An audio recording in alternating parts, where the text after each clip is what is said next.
To make resistance box, मैग्नेनिन and constantan are used. मैंने आपको बताया था मैग्नेनिन क्यों यूज किया जाता है, क्योंकि उसमें अल्फा बहुत कम था और कॉन्स्टेंटन भी इसीलिए यूज किया जाता है, और जो तीनों प्रॉपर्टी हम देख रहे थे वो इनमें मिल जाती है हमको. Third point is resistivity of the alloy is much greater than the resistivity of its constituent metals due to formation of complex crystalline structure. जो उसके constituent मतलब उसके घटक metals हैं, घटक धातुएं हैं, उनके कंपैरिजन में जब उनके अलॉय बनाया जाता है, उनकी मिश्र धातु बनाई जाती है, अचानक से उसकी रेजिस्टिविटी काफी बढ़ जाती है, क्योंकि उसके अंदर जो क्रिस्टलाइन स्ट्रक्चर बनते हैं वो कुछ कॉम्प्लेक्स बनता है. कॉम्प्लेक्स होने से इलेक्ट्रॉन आसानी से निकल नहीं पाते हैं, उसमें से टकराहट बढ़ जाती है, तो उसकी जो रेजिस्टिविटी होती है वो बड़ी हाई होती है, मच ग्रेटर देन होती है. मतलब इसकी कम थी मिलाया, इसकी भी कम थी मिलाया, इसकी भी कम थी मिलाया, इसकी भी कम थी मिलाया, मिला करके ये जो बनी, इसकी रेजिस्टिविटी अचानक से बहुत हाई है इन सब के कंपैरिजन में. ये है.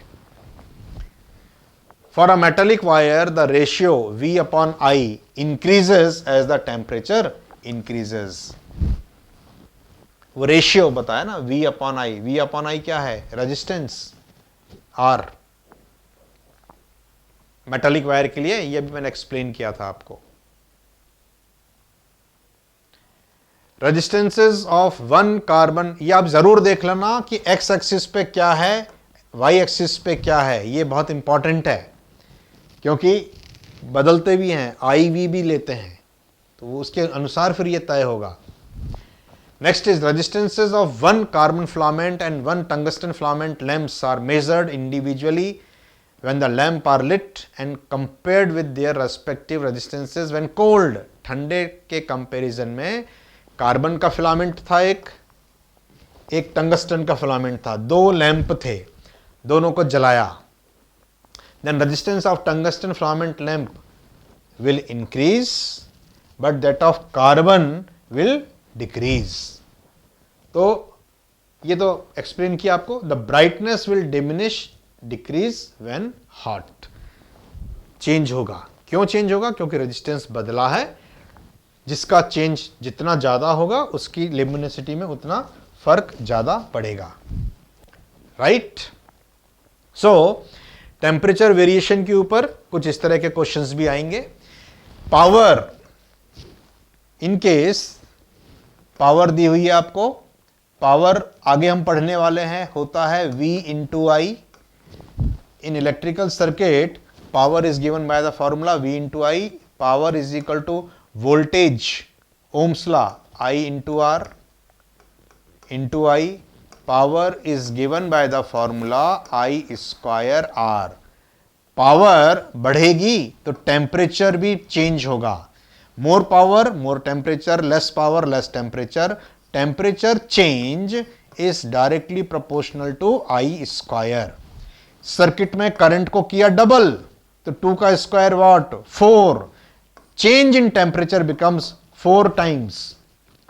करंट इज ट्रिपल्ड, 3 गुना कर दिया करंट को, तो 3 स्क्वायर वॉट 9.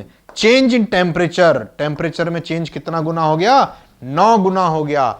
इस तरह से भी क्वेश्चन पूछे जाएंगे, ये हमको ध्यान में रखना है. फिर ऐसे भी पूछे जाएंगे कि 2 रेजिस्टेंसेस लगे हुए हैं सीरीज में. ये मैं आपको बताते जाऊंगा बीच बीच में जैसे जैसे आते जाएंगे. एक के लिए अल्फा पॉजिटिव है, एक के लिए अल्फा नेगेटिव है. आपको बताना है कि इनके लिए अल्फा दिया रहेगा, इसका रेजिस्टेंस R1 है, तो इसका रेजिस्टेंस कितना लें ताकि इस कॉम्बिनेशन का टेम्परेचर वेरिएशन होने पे कोई रेजिस्टेंस चेंज ना हो. जब क्वेश्चन आते हैं मैं आपको एक्सप्लेन करते चलूंगा.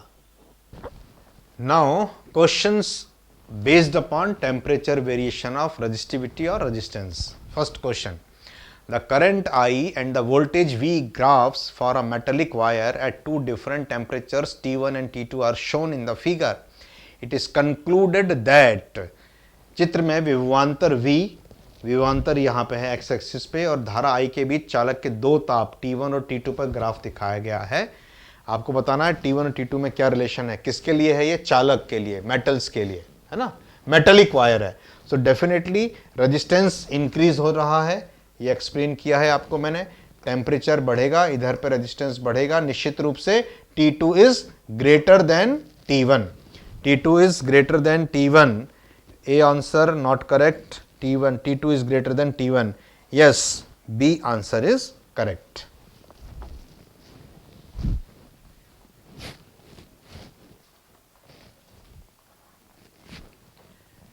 Next question, which of the following has negative temperature coefficient of resistance, इनमें से किसका ताप प्रतिरोधकता गुणांक ऋणात्मक होता है, टंगस्टन, कार्बन, नाइक्रोम, प्लेटिनम। निश्चित रूप से what is carbon, fourth group में है, सेमीकंडक्टर के जैसे एक्ट करता है, B is correct answer. Third, the resistance of a wire at temperature T degree centigrade and 0 degree centigrade are related as, क्या संबंध है, RT is equal to R0 1 plus alpha T, हाँ यही, yes A is correct answer, yes। Next question, the current voltage variation for a wire of copper of length L and area A is shown in the figure, the slope of the line will be, हाँ ये देखिए इसमें क्या किया इन्होंने, आपको आई x axis पे दे दिया, वी एक्स एक्स ये वाई एक्सिस पे दे दिया, तो स्लोप क्या होता है, एक्स एक्सिस के साथ जो भी एंगल बनाता है स्ट्रेट लाइन का वो एम से डिनोट होता है और दैट इज इक्वल टू होता है टेन थीटा। इसको प्रवणता बोलते हैं हिंदी में, इट इज कॉल्ड प्रवणता। सो M is tan theta, means as theta increases, tan theta increases। tan theta के टर्म्स में अगर आप ग्राफ बनाएंगे थीटा के साथ tan theta का, so everybody knows tan 0 is 0 and tan 90 is infinity। तो 90 डिग्री पर tan की वैल्यू इन्फिनिटी, इस तरह का ग्राफ होता है tan theta का। so यहां पे देखिए current voltage variation for a wire of copper, तांबे का तार है दिया हुआ है। अब इसका स्लोप क्या बतलाएगा, आप कहीं पे भी एक पॉइंट चूज करोगे, यहां से परपेंडिकुलर ड्रॉप करोगे, ये जो लेंथ है ये वोल्टेज के बराबर होगी और ये वाली जो लेंथ है वो इसमें बहने वाली करंट के बराबर होगी। What is tan theta, tan theta is equal to perpendicular upon base, perpendicular upon base इस ट्रायंगल में आप देखोगे तो। So what is tan theta, V by I. Ohm's law क्या बोल रहा था, ओम्स लॉ कह रहा था वी बाई आई तो रेजिस्टेंस के बराबर होता है। तो what is the slope, it is resistance, slope it is equal to resistance of the wire, V और I। इसी में अगर I और V हो जाता, मैंने आपको पहले कहा था कि इस तरह के ग्राफ ध्यान में रखिएगा, इस कंडीशन में जो स्लोप होता tan थीटा वो होता 1 अपॉन R के बराबर, कंडक्टेंस के बराबर हो जाता, ध्यान रखिएगा, इंपॉर्टेंट। ओके हमसे पूछा क्या था, देखिए less if the experiment is done at higher temperature, more if a wire of silver of same dimension is used, will be doubled if the length of the wire is doubled, will be halved if the length is doubled। हमको actually में relation बतलाना है। तो हमने देखा था tan theta, हमने देखा था कि टेन थीटा जो था वो रेजिस्टेंस के इक्वल आ रहा था, that is proportional to resistance. अब कॉपर वायर के लिए हाई टेम्परेचर पे स्लोप कम हो जाएगा, नॉट पॉसिबल, हाई टेम्परेचर पे स्लोप बढ़ना चाहिए। More if the wire of silver of the same dimension use, resistance तो घट जाएगा, ये भी गलत है। Will be doubled if the length of the wire is doubled, yes, तार की लंबाई को डबल कर दिया तो इसका स्लोप भी डबल हो जाएगा लगभग लगभग, क्योंकि रेजिस्टेंस भी डबल हो जाएगा, क्योंकि रेजिस्टेंस इज इक्वल टू क्या है, रो एल बाई ए।